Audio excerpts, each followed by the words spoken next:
They taught you a lie so early you never heard it spoken. To be loved, you must become someone else. If you follow me to the end, you'll leave with a 50-second experiment that exposes how that lie still tries to steer your choices. And you'll have a stoic way to hold the wheel steady when old weather returns. There is a door I won't open yet. When we reach it, you'll know it by the sudden quiet in your chest. Before we set out, a humane disclaimer. What follows is education, not therapy, not medical counsel, not a substitute for professional care. If you're in distress or navigating trauma, consult qualified clinicians and trusted resources. Stoicism respects bodies and brains. It never asks you to white-knuckle biology or ignore the real pressures of the world. It simply insists that between the gust of feeling and the action you take, there exists a moment of choice, and that this moment, however small, is where your freedom lives. Why speak of this now? Because many adults live in houses built hurriedly during old storms. The foundation was poured from quick conclusions absorbed in childhood. Approval equals safety. Disapproval equals danger. Quiet equals virtue. Needs equal trouble. Later successes, degrees, promotions, social praise become wallpaper over the same walls. When the season turns and the wind rises, wallpaper tears and people mistake the tearing for collapse. Stoicism turns our attention from wallpaper and weather to the footing beneath the whole structure. It asks what you have called good that isn't actually under your control, and what you have neglected that truly is. Ancient Stoics used a technical word for your faculty of choice, prohairesis. It sounds ornate, but the meaning is practical. It is the part of you that evaluates and decides. Everything outside that faculty, reputation, income, traffic, gossip, even other people's love, belongs to the realm of externals. Externals are not evil or worthless. The Stoics called them indifferents in the moral sense, which means they are materials, not measures. The good, in the Stoic view, is excellence of mind and character, wisdom to see clearly, courage to act rightly, temperance to steer desire and fear, and justice to keep others in the moral frame alongside yourself. When we confuse materials with measures, we begin to live like stage actors trying to please a moving audience, not like craftspeople working a steady plan. Consider a man I'll call Daniel. Daniel did almost everything right by common standards. He learned to produce results, to read rooms, to fetch A's, and then quarterly targets. As a boy, he had discovered, without anyone needing to say it, that excellence purchased peace at the dinner table. High marks softened tempers, quieted arguments, earned him the right to stay. The contract was invisible yet binding. Be impressive or be uneasy. That bargain carried him far and pulled him thin. He traded hours for applause as if applause were oxygen. Then markets shifted, leadership changed, and the new manager prized compliance over originality. The praise evaporated. Daniel did not simply lose momentum. He lost a mirror.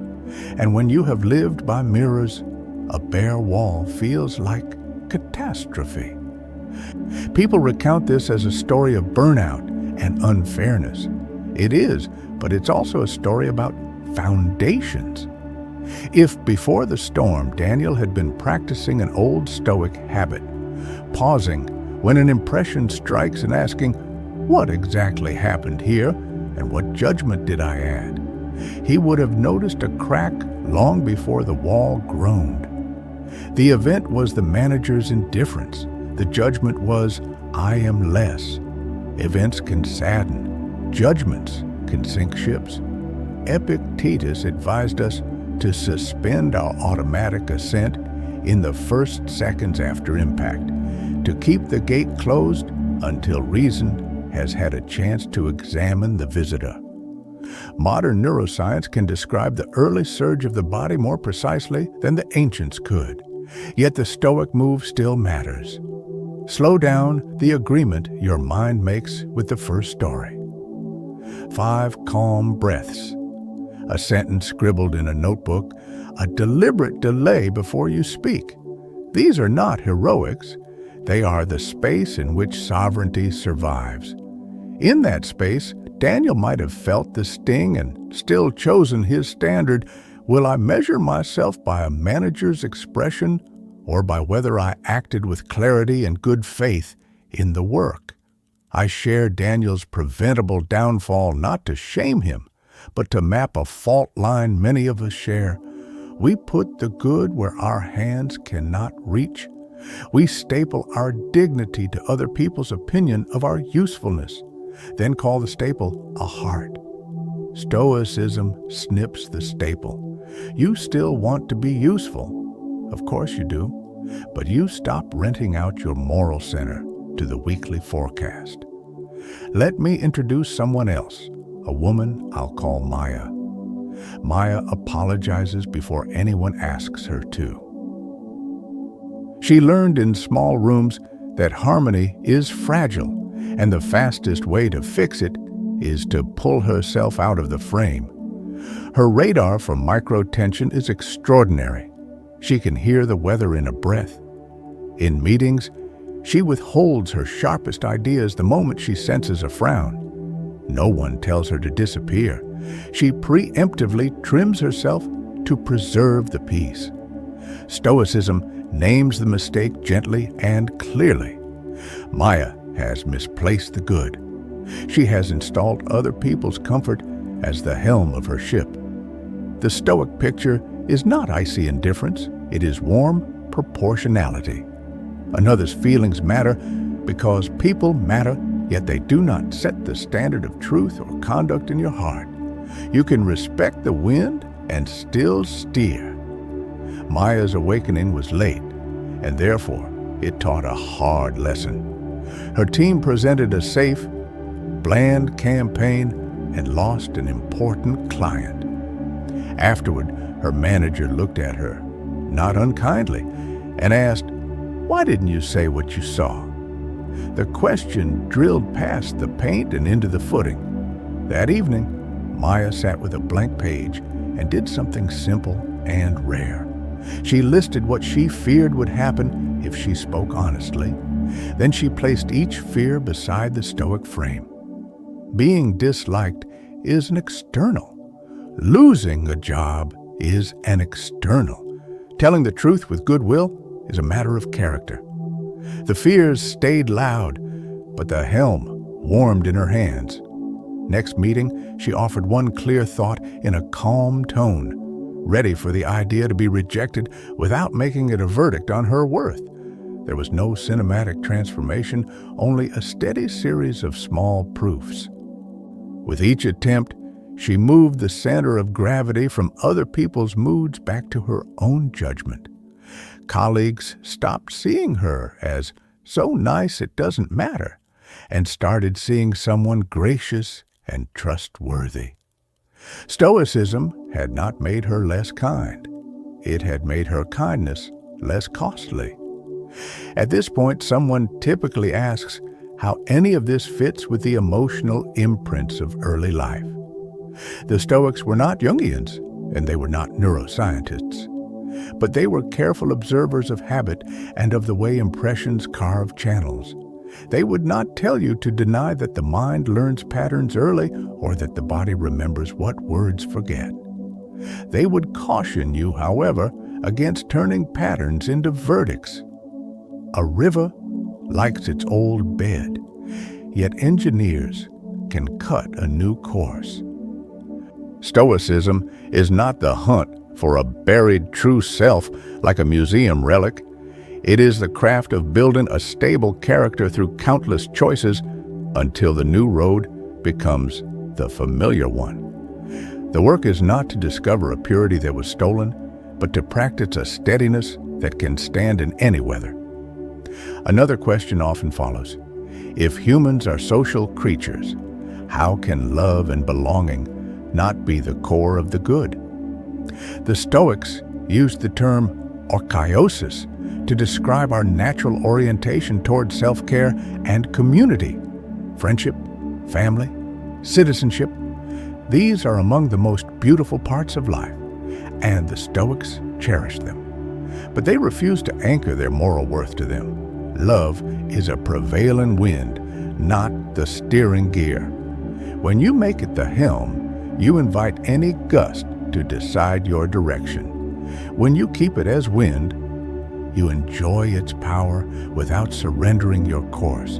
This makes you more reliable in love, not less. People trust the sailor who doesn't flip with every breeze.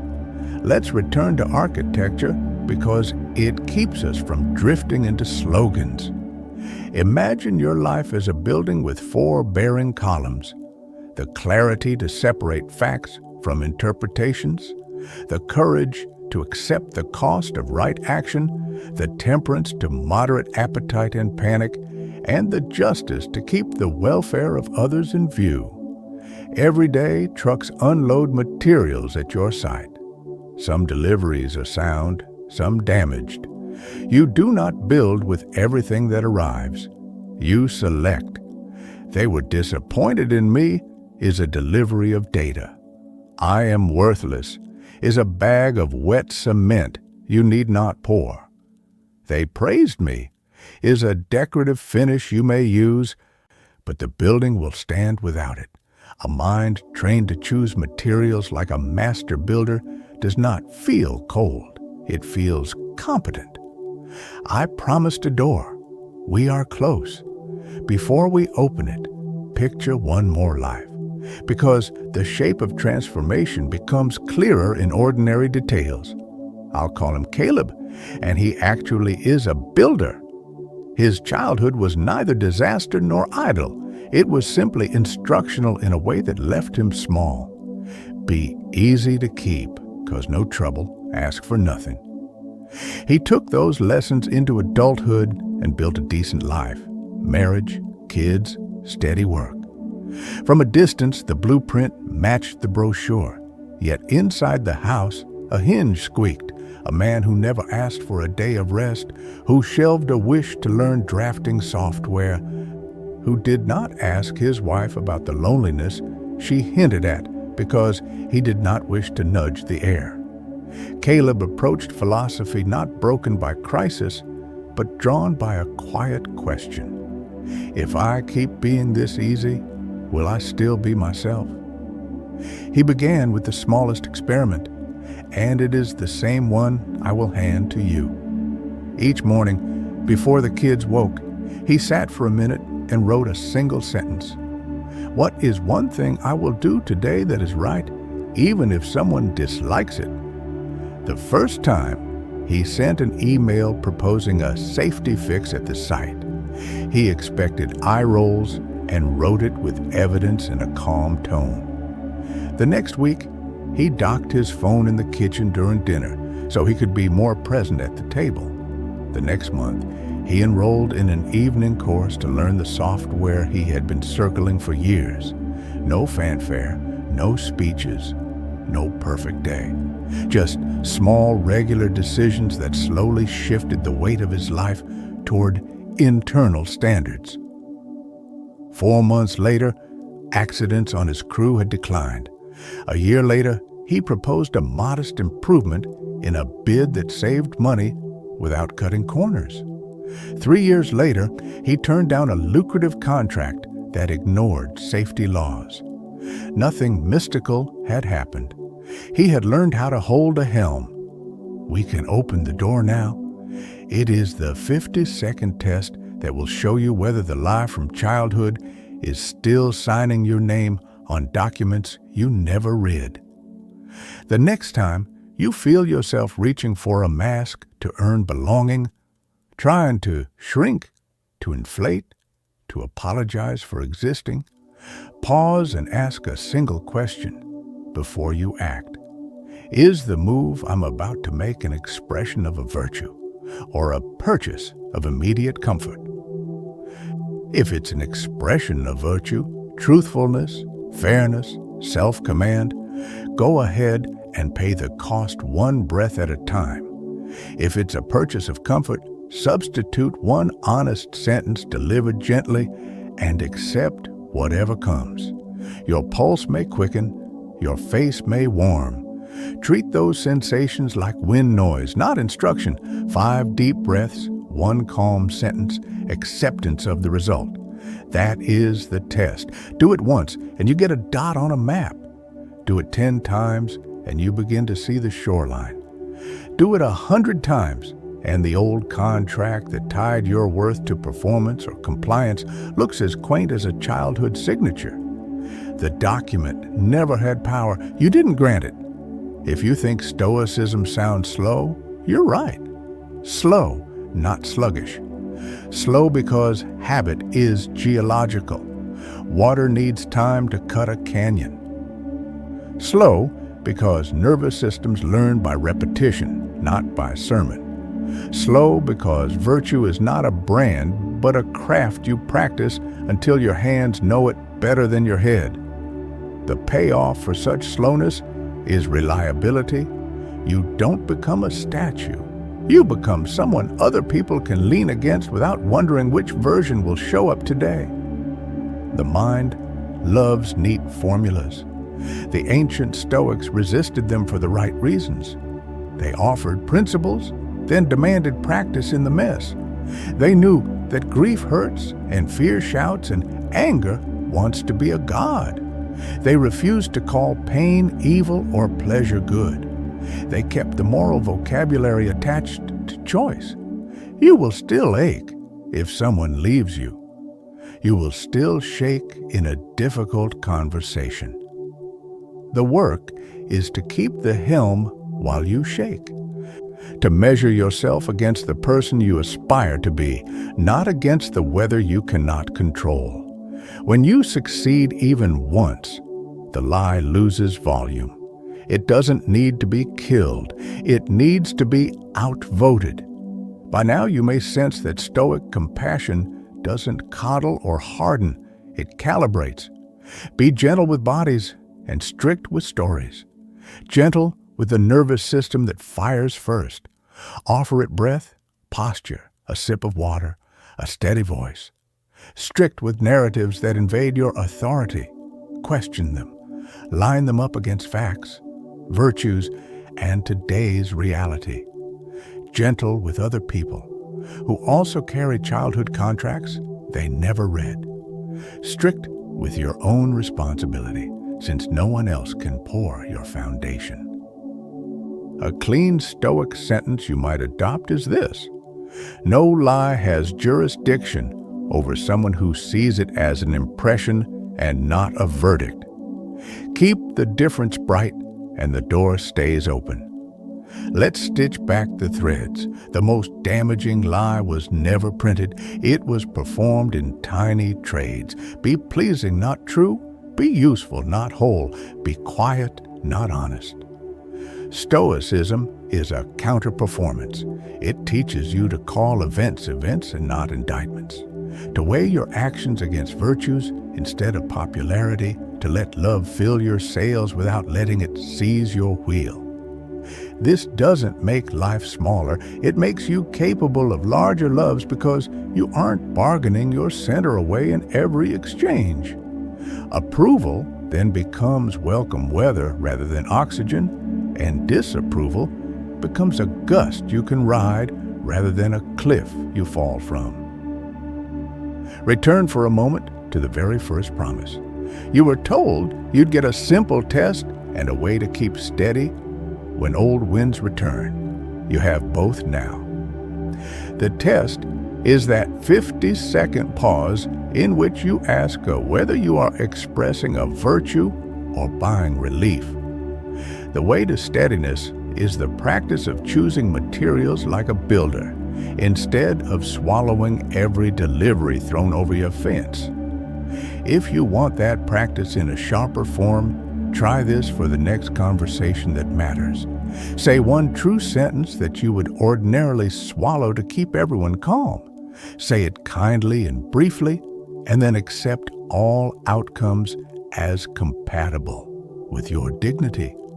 Write afterward how it felt in your body, what actually happened, and what judgment you chose. Don't wait for applause. Don't look for a lesson to post. Cut the new channel by hand until the water finds it on its own. If you've walked with me this far, you can probably feel the difference in your posture. You haven't become invincible. You've become oriented. The sea will not stop being a sea. It was made for waves, and so were you. What changes is not the weather, but the fidelity of your steering to the aims you have declared good. That is what people recognize when they say someone has presence. It's not charm. It's structural integrity. There is a natural next chapter, and it follows from everything we have built. Life hands you roles: child, friend, partner, colleague, neighbor, citizen, and each role brings expectations. The Stoics wrote carefully about roles because they knew the danger of playing them so hard you forget the actor. In the next stretch of this study, we'll explore how to fulfill roles with excellence without letting them annex your identity, how to be loyal without being owned, how to be ambitious without being absorbed, how to serve a team without selling your judgment. That conversation doesn't replace today's work. It rests on it. A role performed by someone who knows where the good lives becomes noble. A role performed by someone who outsourced their good becomes a trap with better costumes. For tonight, keep it simple.